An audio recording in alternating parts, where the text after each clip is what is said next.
신앙이 지식에만 머물지 않기를 원합니다. 오늘의 설교 제목이에요. 우리가 신앙생활 하면서 종종 실수하는 것이 몇 가지가 있답니다. 그 중에 하나는 성경 지식을 많이 알고 있으면 신앙이 좋은 것처럼 생각을 하는 거예요. 성경을 많이 암송한다든지 말이죠. 성경을 많이 연구한다든지 성경 지식이 많으면 저 사람 믿음 좋은 것처럼 보여요. 교회에 오래 다닌 사람들, 그런 사람들 보면 믿음이 좋은 것처럼 보이잖아요. 여러분 안 그러세요? 누가 교회에 오래 다닌다 그러면 저 사람 믿음 좋은 사람이라고 생각을 해요. 이 말이 맞을 수도 있지만 오히려 큰 착각이고 오해일 수 있습니다. 좋은 신앙을 가지고 있는 사람은 성경을 늘 묵상하고 그 말씀대로 사는 사람이 맞아요. 하지만 성경 지식이 많다고 해서 그가 좋은 신앙일 수는 없다는 거예요. 또 신앙인으로 착하게 살고 선을 베푸는 삶을 사는 것, 그건 너무나 당연한 일이죠. 그런데 착하게 살고 선을 많이 베풀고 남을 잘 이해하고 품어주는 삶을 산다고 해서 그 사람 좋은 사람이라고, 신앙 좋은 사람이라고 평가하는 것은 문제입니다. 여러분 어떻게 생각하세요? 자, 그렇다면 도대체 신앙이 좋은 사람은 어떤 사람일까 하는 그런 질문을 해보게 돼요. 여러 가지 방면에서 우리가 이해할 수 있겠지만 특별히 복음서에서 예수님을 만났을 때 예수님이 칭찬한 사람들, 믿음의 사람들 있잖아요. 우리 그런 사람들 보면은 이런 사람이 신앙이 좋은 사람이겠구나 하는 이해를 가질 수 있어요. 저는 대표적인 인물이 그 중에 하나가 그 소경 바디메오라고 생각합니다. 여리고성 밖에 버려진 사람이요. 장애인이죠. 앞을 보지 못하고요. 그리고 누군가에게 의지하고 살아야 되는 성경 속에 있는 단어로 보면 거지였어요. 누군가에게 의지하고 살아야만 되는 거예요. 자기 스스로 자립할 수 없는 사람이라고요. 그리고 또 사회적으로 그는 소외된, 격리되어진 사람이었어요. 열거성 밖에 예수께서 지나가신다는 이 얘기를 듣고 그가 부르짖어 예수를 구하죠. 다윗의 자손 예수여, 나를 불쌍히 여기소서. 그때 예수께서 그를 만나셔요. 내가 너에게 뭘 해주려느냐, 보기를 원합니다. 예수께서 그에게 말씀하시죠. 가라, 너의 믿음이 너를 구원하였느니라. 예수께서 그를 칭찬하신다고요. 그러니까 소경 바디메오, 세상에 무엇 하나 내놓을 곳이 없는 그런 사람이었는데 그가 새로운 인생을 맞게 되는 것은 예수를 만남으로 시작된다는 거예요. 또 뿐만 아니라 그 12년 동안 혈루증을 앓았던 여인이요. 성경에 많은 사람들이 이름이 언급되는데 12년 동안 혈루증을 앓고 있다가 예수의 옷자락을 만졌어요. 그리고 나음을 받았어요. 근데 그 여인의 이름은 성경에 없다는 거죠. 아니 마리아도 있고요, 마르다도 있고요, 많은 사람들의 이름이 나와요. 그런데 이 여인은 이름도 없어요. 언급되지 않아요. 그런데 예수께서 그 여인을 칭찬해요. 따라 내 믿음이 너를 구원하였으니 평안히 가라. 내 병에서 너희가 건강할지어다. 예수께서 그 이름도 없는, 아무것도 드러난 것도 없는 이 여인을 칭찬하신다는 말이에요. 믿음이 좋은 여인이라고. 여러분, 세상 사람 뭐라고 말해도 주님께서 나 인정해 주지 않으면 아무 소용없잖아요. 세상에서 어떻게 말해도 내가 주님 만나지 못하면 아무 소용없잖아요. 그런데 이 여인은 그 많은 무리들 사이에 살짝 들어가서 지친 몸으로 말이죠. 아무도 가까이 해주기를 꺼려하는 그런 사람이었는데 예수의 옷자락을 만지고 변화된다는 거죠. 또 있죠. 중풍병 걸린 하인을 고쳐달라고 예수께 찾아왔던 백부장이요. 우리가 잘 아는 대로 그는 예수께서 그래 내가 가서 고쳐줄게. 그랬더니 그가 말하기를 아니요 우리 집에 오시는 것을 제가 감당하지 못해요. 제게도 하인들이 있는데 제가 가라 하면 가고 오라 하면 오고 합니다. 말씀만 하옵소서 라고 얘기하죠. 그랬더니 또 예수께서 깜짝 놀라시면서 그를 또 칭찬하셔요. 예수께서 백부장을 보시면서 내가 이스라엘에서는 이만한 믿음 본 일이 없다. 그러면서 가라. 내 믿음대로 될지어다. 그랬더니 또 그 백부장의 하인이 고침을 받아요. 그 백부장의 믿음 때문에. 하인의 믿음 아니에요. 백부장의 믿음이에요. 예수께서 와서 만져준 것도 아니에요. 예수께서 눈 한번 맞춰준 것도 아니에요. 옷자락 만져보는 것도 아니에요. 그냥 말씀만 하옵소서. 그 말씀을 믿는 그 믿음이 주님께 칭찬을 듣는 거죠. 또 있죠. 4명의 친구들이 중풍병 걸린 그 사람을 친구를 데리고 예수께 찾아왔을 때 많은 사람들이 모여 있었기 때문에 그곳에 들어갈 수가 없었어요. 그러니까 그들이 지붕에 올라가서 지붕을 뜯고 들 것을 아래로 내려 보냈죠. 예수께서 그들의 믿음을 보신다고 그랬어요. 예수께서 그들의 믿음을 보시고 그 환자를 내려보내서 예수를 만나게 하는 그들의 믿음을 보시고 그리고 그 중풍병자를 내가 죄사함 받았느니라 이렇게 얘기하시고는 또 그 환자를 고쳐주셔요. 예수께서 그들의 믿음을 보시고 이 말 속에는 예수께서 그들을 칭찬하셨다는 것을 의미하죠. 내가 내게 이르노니 일어나 내 상을 가지고 집으로 가라. 그래서 그가 즉석에서 일어나서 집으로 갔다. 여러분 우리 안에 믿음 있으시나요? 주님께서 보실 때 말이죠. 인정할 만한 그런 믿음이 있느냐 말이에요. 어디 예수께서 그들이 뭐 거룩하게 살았다. 율법을 잘 지키며 살았다. 그런 얘기 나와요? 아니에요. 또 있어요. 예수님을 만나러 왔단 말이에요. 이 귀신 들려서 간질병을 앓고 있는 아들을 데리고. 그런데 예수님은 산에 기도하러 올라가 보려고 안 계셨거든요. 그러니까 제자들이 귀신 안 떠나가라고 얘기하지만 안 떠났잖아요. 고쳐지지 않잖아요. 밤새껏 했어요. 안 됐어요. 그러니까 처음엔 기대감을 가지고 왔는데 제자들이 안 되는 것을 보고 부정적인 생각이 꽉 차 있었단 말이에요. 그러니까 예수님이 나타나셨어요. 예수님이 오셨는데 거기다 대고 뭐라고 얘기해요? 할 수 있거든. 좀 고쳐주세요. 이렇게 얘기하거든요. 할 수 있거든. 고쳐주세요. 도와주세요. 그랬더니 예수께서 말씀하시죠. 할 수 있거든. 무슨 말이냐. 믿는 자에게 능치 못할 것이 없느니라. 아니요. 이 어린아이의 아버지 믿음 가지고 하는 얘기 아니에요. 뭐 기대감이 그게 뭐 처음에는 기대감 갖고 나왔을지 모르겠어요. 근데 기대감도 이제는 없어져 버렸어요. 그냥 예수님 할 수 있으면 좀 도와주세요. 정말 뭐 1%의 가능성을 봤을까요? 근데 주님이 그렇게 말씀하신 거죠. 할 수 있거든요. 무슨 말이냐. 믿는 자에게 능치 못할 것이 없느냐. 그랬더니 그 아버지가 무릎을 딱 꿇고 그렇게 얘기를 해요. 주여 내가 믿나이다. 나의 믿음 없음을 도와주소서. 얼마나 정직해요. 나 믿음 없어서 내가 믿음이 없어서 죄송해요. 믿음을 좀 도와주세요. 그런 거죠. 그랬더니 예수께서 그 귀신을 향해서 나가라. 그렇게 하고 그 아이를 자유케 해주시는 그런 일이 있었죠. 그 아버지 믿음 말이에요. 믿음이 많아서 주님이 칭찬하신 것도 아니었어요. 그 아버지의 믿음은 나의 믿음 없음을 도와주셔서 정직하게 주님 나 도와주세요 라고 얘기했을 때에 주님은 그 어린아이를 고쳐주신 거예요. 그 모든 예수를 만났던 사람들에게 공통점이 있죠. 모두가 다 성경의 복음서에 나와 있는 공통점이 있어요. 예수면 된다는 믿음이에요. 예수면 된다는 믿음이에요. 우리 안에 과연 그 예수면 된다는 믿음이 있느냐 이 말이죠.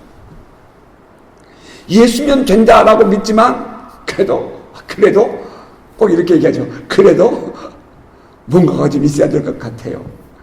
아니요. 예수면 된다는 것이에요.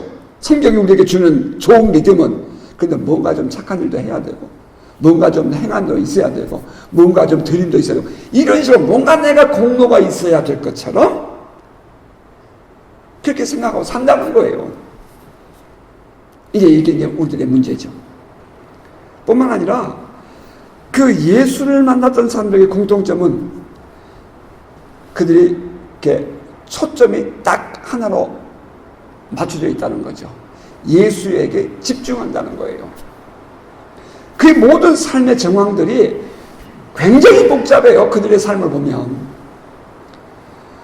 제가 첫 번째 인물 바디메오를 설명할 때에 그 바디메오는 거지였다, 장애인이었다, 사회적으로 소외된 사람들이었다, 여리고라는 아주 부유한 이 도시 마을에서 그런 버림받은 사람이었다. 뭐 여러 가지로 우리가 설명할 수. 어쨌든 간에 그 모든 삶의 정황에서 딱 하나 그가 지금 소망하고 있는 것은 예수를 만나고 싶다는 거예요. 오늘 우리의 예배가 그 예수를 만나고 싶은 마음이 있냐 이 말이에요. 여러분 삶이 매 순간마다 그 예수를 만나고 싶은 삶에 집중되어 있냐 이 말이에요. 좋은 믿음이 어떤 믿음이에요?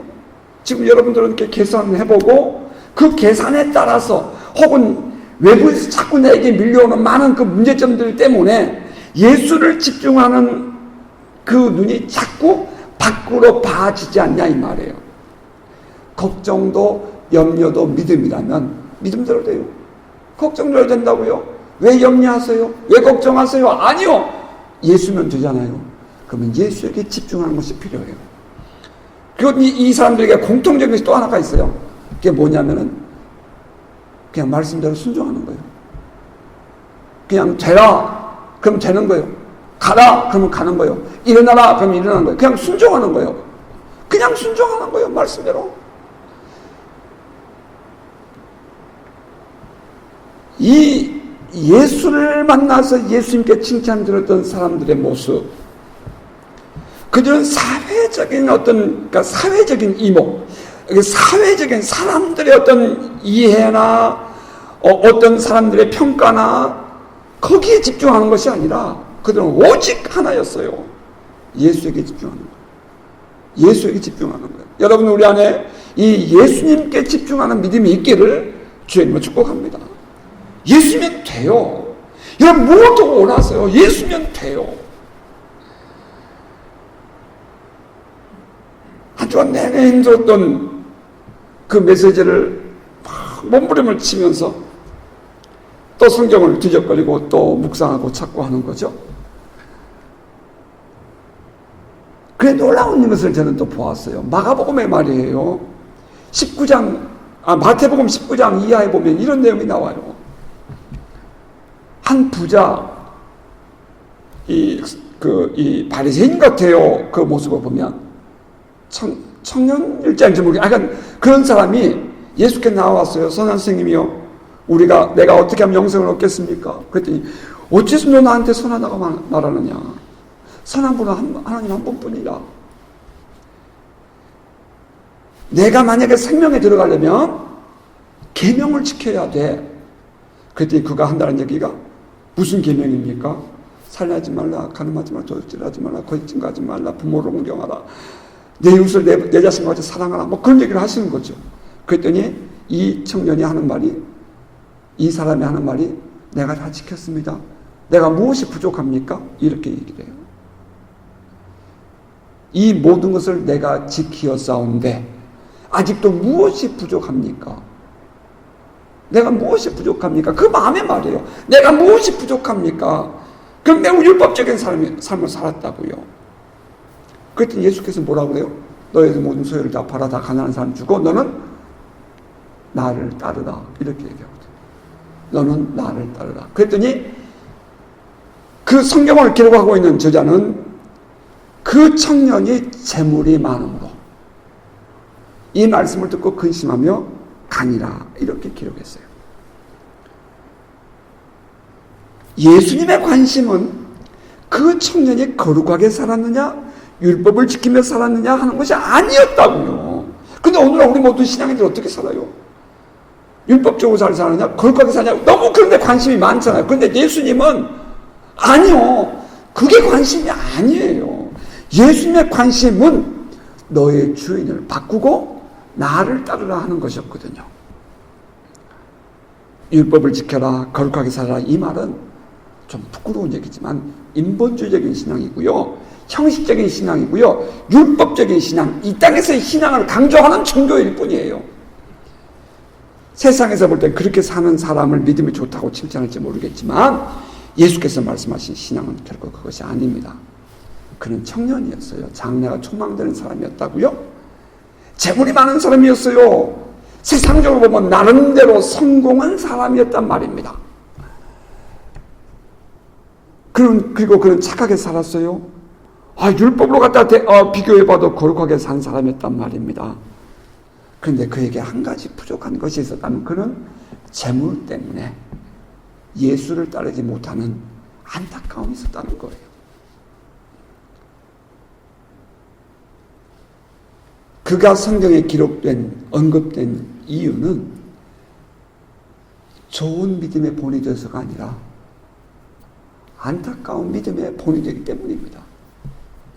이게 종교적인 삶이거든요.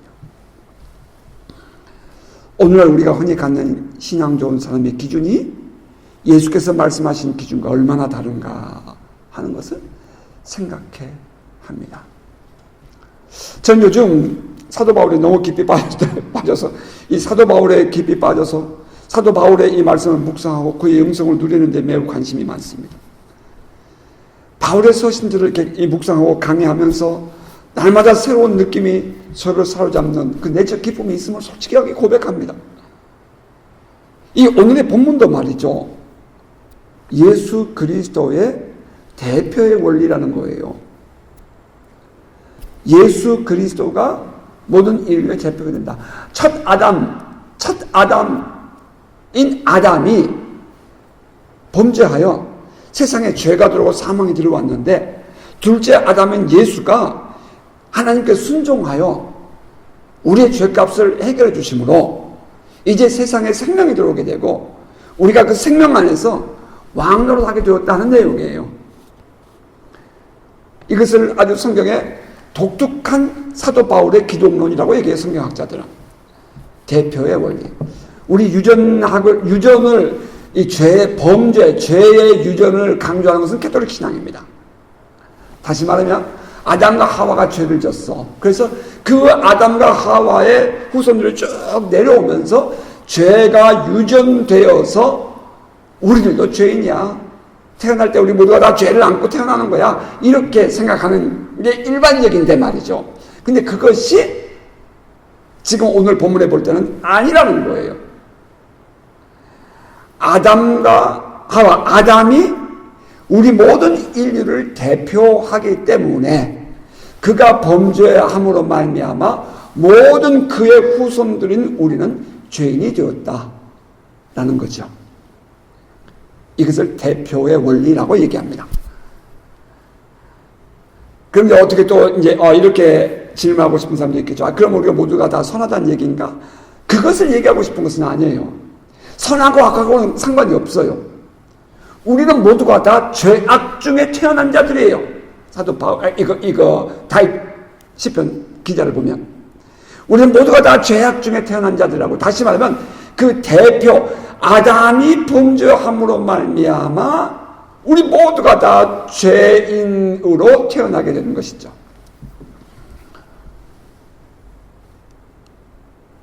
그게 쉽게 이해가 되지 않아서 많은 책들을 또 뒤적뒤적 해보고 찾아보았죠. 이렇게 해석을 해놓은 분이 계시더라고요. 한일 합방, 한국과 일본이 합방을 할 때에 그 합의 조의서에다 사인을 이완용이라는 사람이 사인을 했다면서요.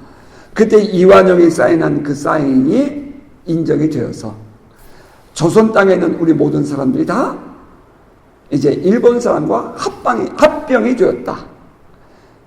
한 사람 사인으로 말미암아 전체가 다 그렇게 예속되었다.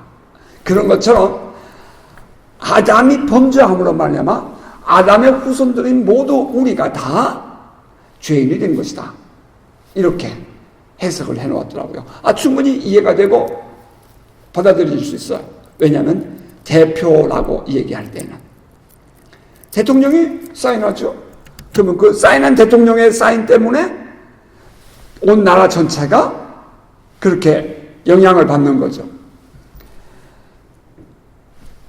첫사람 아담이 범죄함으로 말미암아 죄가 세상에 들어왔습니다. 창세기 2장에서 하나님이 아담을 만드신 후에 말하기를 너는 동산에 있는 모든 나무 열매는 먹어도 좋다. 하지만 동산 중앙에 있는 저 나무는 먹지 말아라. 저 열매는 먹지 말아라. 이것을 먹으면 정령 죽으리라. 그렇게 말씀하셨다는 거죠. 그런데 이 남자가 여자에게 늘 약해. 그 남자의 연약함을 누구보다 사단이 잘 알아. 그래서 그 여자에게 약한 남자를 공격하는 것이 아니라 그 여자를 공격하는 거죠. 또 여자가 유혹이 약하다는 사실을 알아요. 그러니까 사단이, 뱀이 이제 이 여자를 유혹하죠. 그러니까 이 여자의 위크, 연약함을 공격하는 거예요.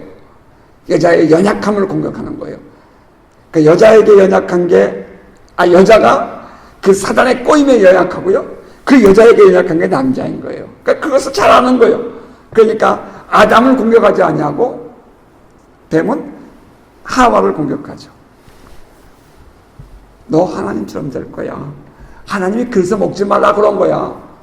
그 말을 듣고 하와가 먹었단 말이에요. 그리고 자기만 먹은 게 아니고 그 여자에게 약한 남자에게도 먹였죠. 눈이 열렸어요. 참으로 눈이 열렸어요. 그래서 벌거벗은 것을 스스로 보게 되고 부끄러움이라는 것을 느끼게 되는 거예요. 전에는 부끄러움을 느끼지 않았다고 성경은 기록해요. 저들이 벗었으나 부끄러움을 느끼지 않았더라. 이렇게 2장은 기록되어 있어요. 그런데 3장에 들어가서 선악을 알게 하는 나무 열매를 먹은 이후에 비로소 수치심, 부끄러움을 느껴요. 하나님께서 해질 무렵에 바람이 선선할 때에 에덴 동산을 찾아오셨죠. 아담아, 아담아, 내가 어디에 있느냐? 예, 벗었으므로 숨었나이다. 벗은 것을 깨닫고 수치심을 느끼는 거죠. 그러니까 죄를 짓고 제일 먼저 하나님 앞에 나오면 뭐부터 느껴져요? 죄책감이 온다는 거예요. 피하고 싶어져요. 그러니까 교회 나와서 제일 먼저 여러분 뭐라고 기도하시죠? 여러분 딱 성전에 앉으면 제일 먼저 딱 의자에 앉아 뭐부터 기도하세요? 주님, 내가 그동안 잘못했어요. 내가 그동안 믿음 생활 제대로 잘 못했어요. 나 그동안 내가 너무 엉터리같이 살았어요. 내가 뭐 싸웠어요. 뭐 거짓말, 별난 얘기를 다 하잖아요. 애들을 기도시키면 뭐 그런 얘기 다 하잖아요. 우리 애들. 제일 먼저 뭐 하고 싶은 거예요? 그것을 고백한다는 것은 다시 말하면 그러니까 하나님 앞에 피하고 싶다는 얘기예요. 그런 것 때문에 내 안에. 그 교회가 뭐든지 그때에 무엇을 내가 받아들이느냐. 그러니까 피하고 싶다는 것을 받아들이면 숨을 것이고요.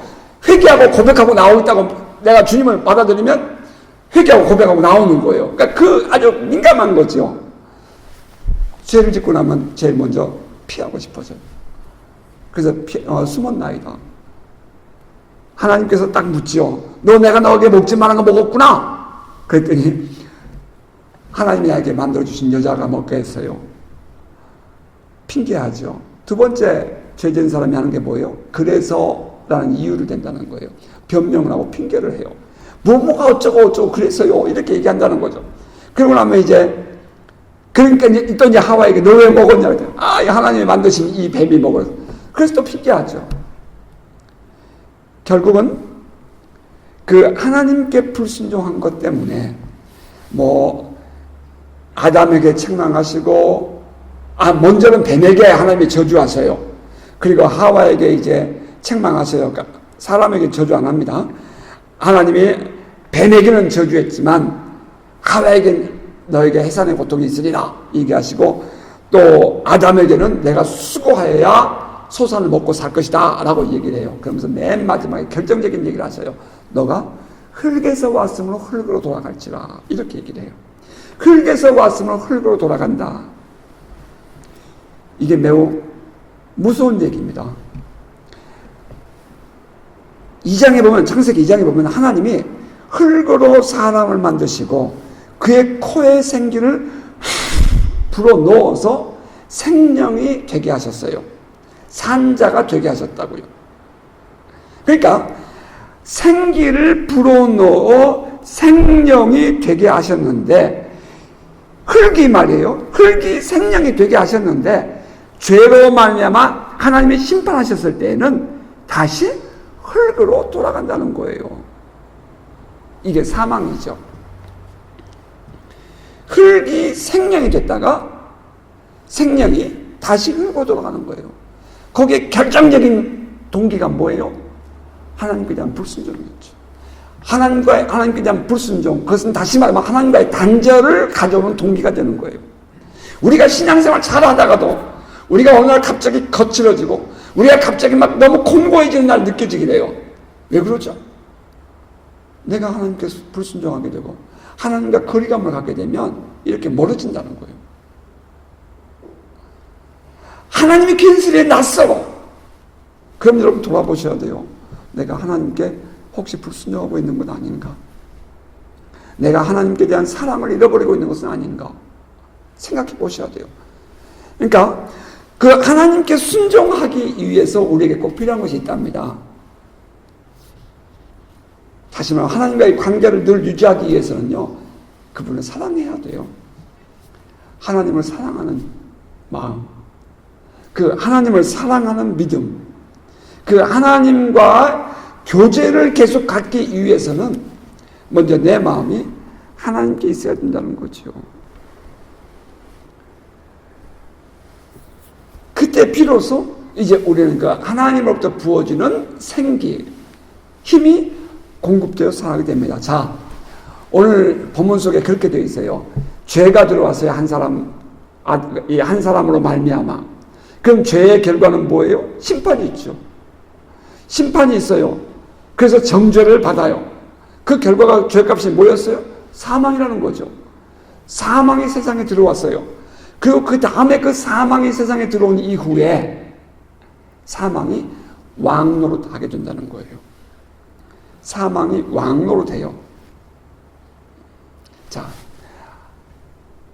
아담, 성경에 나온 인물만 보면 아담, 그 다음에 모세, 그리고 지금 예수거든요. 그러니까 율법이라는 것은 모세는 아담 이후에 아담에서 모세까지는 건너뛰게 되고 이제 AD 1500년경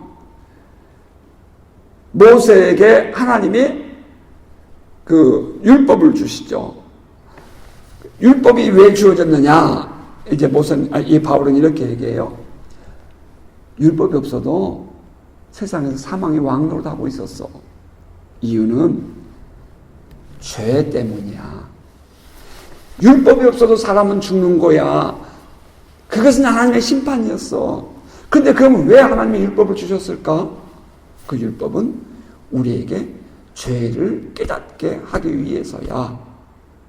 따라서 율법을 행해야 구원을 받는다. 율법을 행함으로 우리가 하나님께 인정을 받는다는 그 얘기는 말도 안 돼.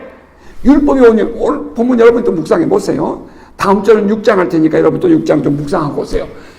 율법을 우리에게 하나님이 주신 이유는 율법대로 살아라가 아니라 율법을 통해서 죄를 깨닫게 하기 위함이다. 그래서 그 율법으로 인해서 죄를 깨달음으로 말미암아 우리가 무엇이 필요해요? 우리가 뭘 깨닫게 돼요? 메시아, 나에겐 예수가 필요하다는 것을 깨닫게 된다는 거예요. 그것을 은혜라고 설명했고요.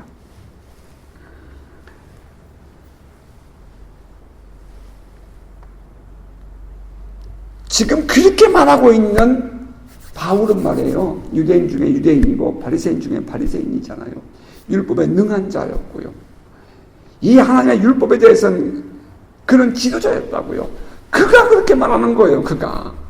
그러니까 율법을 강조하고 싶은 사람들에게 율법이 이 사도 바울이 말하는 거예요. 그가 율법 지도자의 선생으로서 율법은 너희들에게 지키라고 주는 것이 아니라 그 율법은 모형일 뿐이야.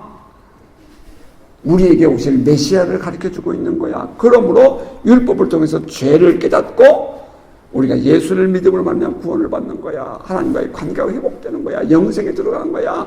그것을 이 얘기를 주고 있다는 거예요. 그러니까 우리가 단순히 한편만 코끼리 뒷다리만 딱 붙잡고 이게 코끼리야, 코끼리 꼬리만 붙잡고 이것이 코끼리야 할 것이 아니라 성경 전체에서 보여주고 있는 그 신앙, 원리 혹은 말씀 그 모든 것을 바르게 볼 수 있는 눈이 저와 여러분 우리 모두에게 있기를 바라요. 오늘날도 율법적 신앙을 어느 누가 말한다면 그것은 성도들로 하여금 자유함을 얻게 하고 구원에 이르기 위함이 아니라 그로 하여금 늘 죄책감을 갖게 하고 오히려 묶인 마음을 갖게 하려는 자기 의를 주장하는 것일 뿐이라는 사실을 우리는 깊이 있게 좀 깨달았으면 좋겠어요.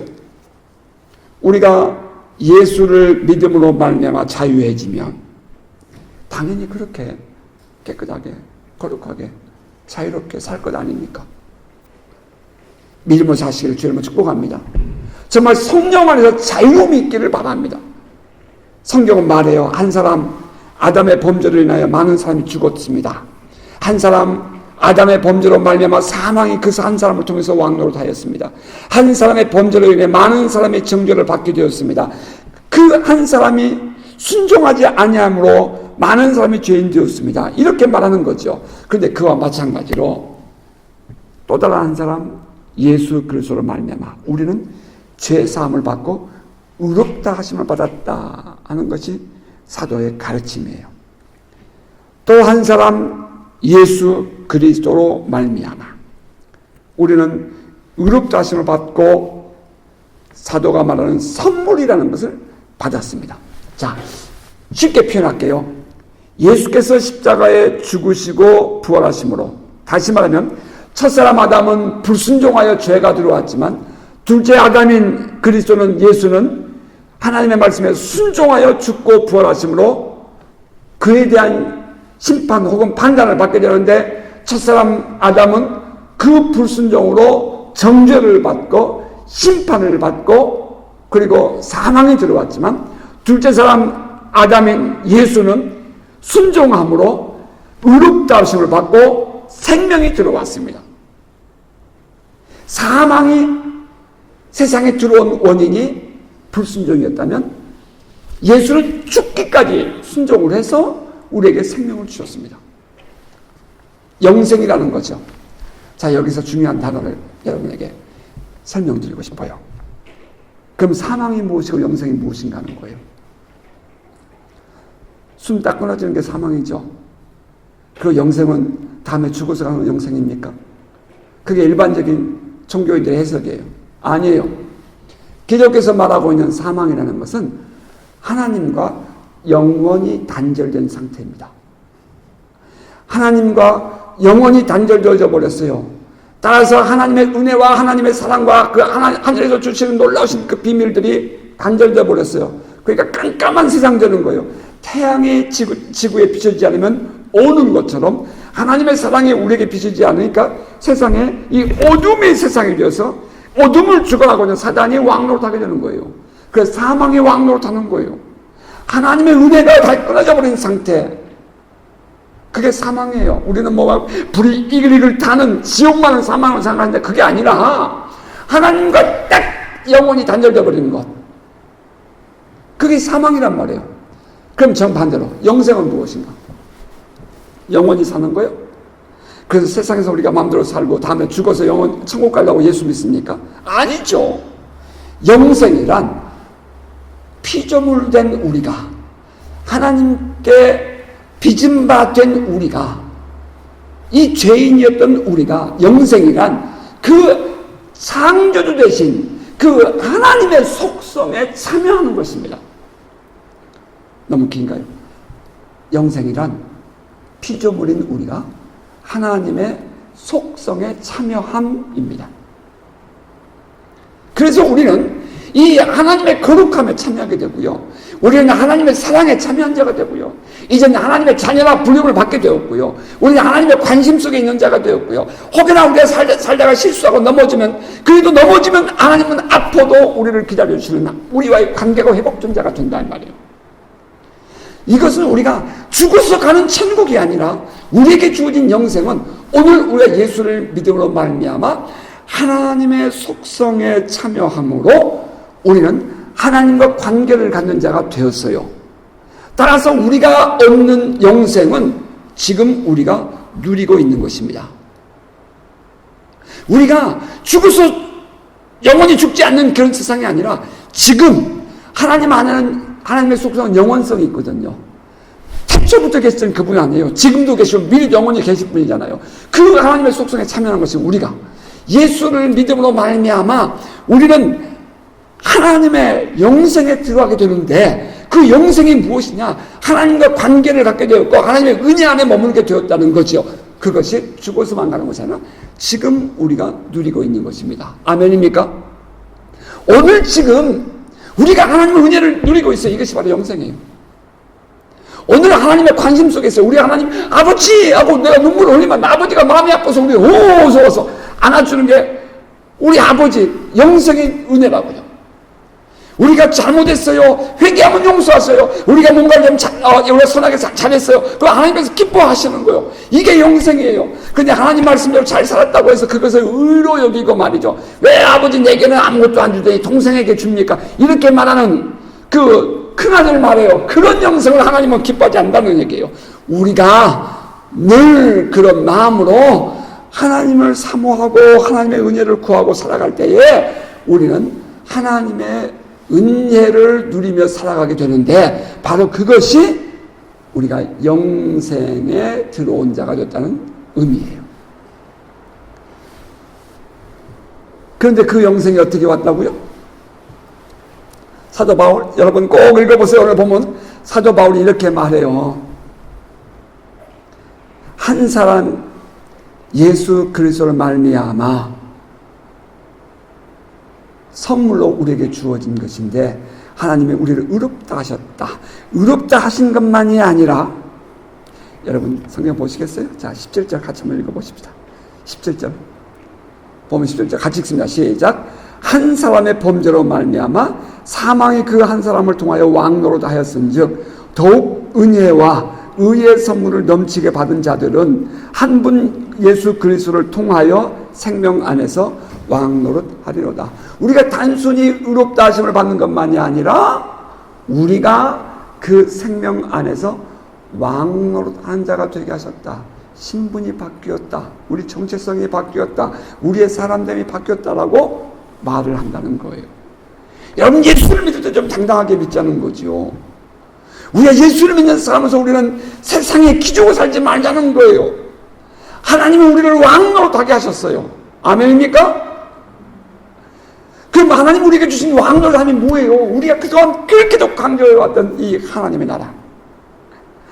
하나님의 나라는 죽어서 간 거라 혹은 다음에 예수님 오셔야 되는 것이 아니라 오늘 우리의 삶 속에서 이루어지고 있는 하나님 나라 말이에요. already.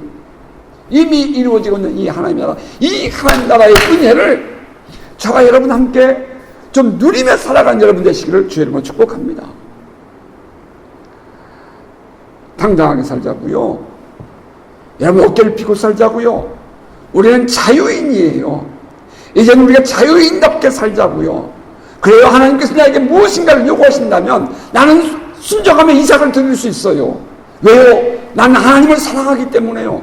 내가 하나님께 사랑한다고 고백을 하고 이 고백을 내가 이삭을 드림으로 말미암아 보여주는 것이 아니라 내가 하나님을 사랑하기 때문에 내가 하나님을 인정하기 때문에 나는 이삭 드려도 관계없다고요. 드릴 수 있다고요. 내 생명도 드릴 수 있는 건 아니겠어요? 그것이 믿음으로 사는 삶이거든요. 그게 왕노릇하는 삶이에요. 내 자신을 뛰어넘을 수 있는 삶. 여러분 안에 있는 욕구, 디자이어, 여러분 안에 있는 이 개인이 가질 수 있는 욕망, 그것을 뛰어넘을 수 있는 삶을 살아내야 하지 않겠냐고요. 이게 우리 신앙 아니겠어요? 여러분, 여러분의 꿈이 있으신가요? 여러분이 가지고 있는 여러분의 삶에 대해서 말해요. 나는 무엇인가를 이루겠다 어떤 그런 비전이 있으신가요? 오늘 나에게 주어진 삶, 이 모습 이대로 여러분 만족하세요? 나는 만족을 못해요. 지금 몇 주째 주님이 제게 물으시는 거예요. 이 목사, 내가 너에게 주었던 비전, 너 지금도 가지고 있나? 내가 너에게 주었던 꿈, 너 지금도 있나? 너 지금 그 꿈 잊어버리고 살고 있는 건 아니야? 물으시는 거예요. 자꾸 하루에도 몇 번씩 그게 불쑥불쑥 올라와요. 또 확인하고 또 확인하고. 사랑하는 성도 여러분, 우리가 예수 안에 살아가는 것이 그냥 단순히 구원을 받는다, 죽어서 천국을 간다, 아니요. 뿐만 아니라 또 거룩하게 산다, 아니요. 그런 것 아니요. 우리가 예수를 믿음으로 말미암아 얻게 되는 복이라는 것이 말이죠, 어마어마한 거예요. 여러분, 오늘 제가 주보에 이 AW 토저에 또 한 이 부분을 제가 실어드렸어요. 읽어보십시오. 심슨 박사라는 분이 이런 말을 했대요. 쉬지 말고 기도하라 하는 말에 대한 그런 설교를 하면서 이런 말을 했대요. 그러니까 제가 그냥 쉽게 먼저 설명을 해드릴게요. 우리가 영생을 누리며 살자라는 말을 거기다가 비유해 볼게요. 집어넣어서 설명해 볼게요. 하나님과의 관계를 늘 가지며 그 하나님의 속성에 참여해서 우리가 삶을 사는데, 우리는 이 땅에서 육신 입고 살잖아요. 그럼 어떻게 하면 내가 하나님의 은혜를 누리며 살 수 있을까? 어떻게 하면 내가 하나님과의 관계를 계속해서 가지며 살 수 있을까? 어떻게 하면 내가 하나님께 집중하며 살 수 있을까? 하는 그런 질문이 나오게 되거든요. 이 심슨 박사의 이 설교를 빌리면, 나침반이 이렇게 빨간색 침이 항상 노르트 북쪽을 가리키잖아요. 항상 북쪽을 가리키는데, 요 나침반을 이 바늘을 이렇게 돌려놓으면, 혹은 이 나침반을 돌리면, 어떻게든지 이 빨간색이 북쪽을 가리키지 못하게 하려고 이렇게 돌리면, 잠시는 이 힘에 의해서 당겨갈지 모르겠지만, 그러나 여전히 그 가고자 하는 속성이, 계속 밀려가고 싶은 속성이 작용한다는 거예요. 우리가 이 세상에 살고 있지만, 그래요. 애들 가르치죠. 직장 생활도 하죠. 여러분이 여러 가지 삶의 이 정황 속에 운전도 하죠. 많은 일들 해요.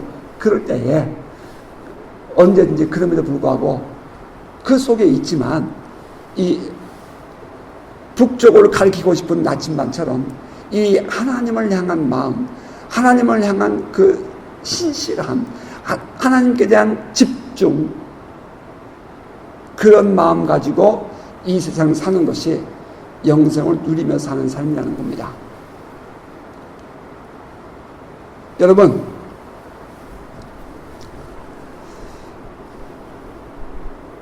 하나님과의 관계가 더 깊어지시길 주님은 축복합니다. 자유롭게 사세요. 그래요. 부족할 수 있어요. 아니요, 넘어질 수 있다고요. 아니요, 더 갈 수도 있어요. 너무 오버액션 해가지고. 그런데요, 그 모든 것들을 뛰어넘어서 누릴 수 있는 것은 바로 이 하나님과의 관계 속에 있답니다. 자, 그렇다면 그 하나님과의 관계를 계속 유지할 수 있는 지혜가 어디서 오는가? 그것은 성령의 은혜로 부어진다는 것입니다. 성령의 은혜로 우리가 이 세상을 살아갈 때에 우리는 이 모든 하나님 예수 그리스도 안에 있는 복을 누리는 삶을 살게 되는 것입니다. 자, 말씀을 맺겠습니다. 제가 로마서를 강의하면서 제 안에 염려가 생겼습니다. 바울 서신을 즉 우리가 이제 묵상을 하면서 제 스스로가 제 안에 나도 모르는 염려가 생겼어요. 솔직한 고백이에요. 설교를 준비할 때마다, 야, 이 목사 너 지금 너무 시집으로 가는 것 아니야? 너무 너 자신이 말씀을 깨달으면서 느끼는 기쁨과 희열로 너 지금 설교하고 있는 것 아니야? 그런 질문이 제 안에 생겼어요.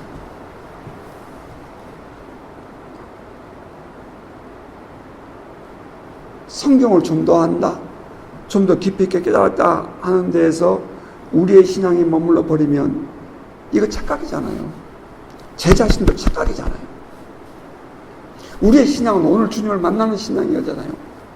그래요. 내가 깨달았어요. 그럼 깨달은 것을 내가 삶으로 살아내야 되는 것 아니겠어요?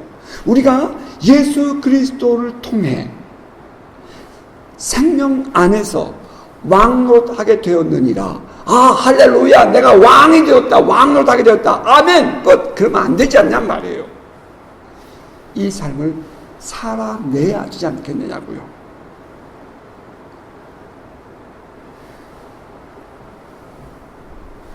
연구하는 것이 아니라 묵상하는 삶이 되기를 바랍니다.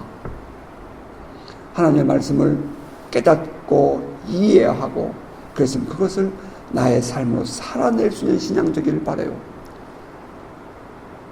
하나님이 믿어지시면 하나님께 뛰어내릴 수 있는, 한때 로버트 슐러가 말했던 그 책의 내용이 기억이 납니다. 적극적 신앙에서 그분은 그렇게 말했어요.